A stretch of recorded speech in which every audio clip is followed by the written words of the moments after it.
Hello from Bush Technical Support. This video will show you how to prevent the vacuum head coming loose on your Bush multi-cyclonic vacuum. First, start by disassembling the vacuum head from the vacuum body.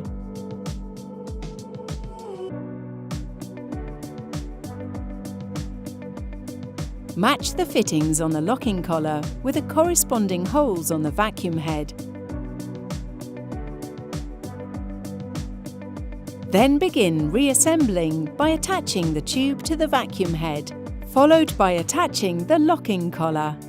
It is vital that this is fitted correctly to ensure the vacuum head stays attached. Reattach the vacuum head to the vacuum body and it will now be ready to use. For further information, please visit www.bush-support.com.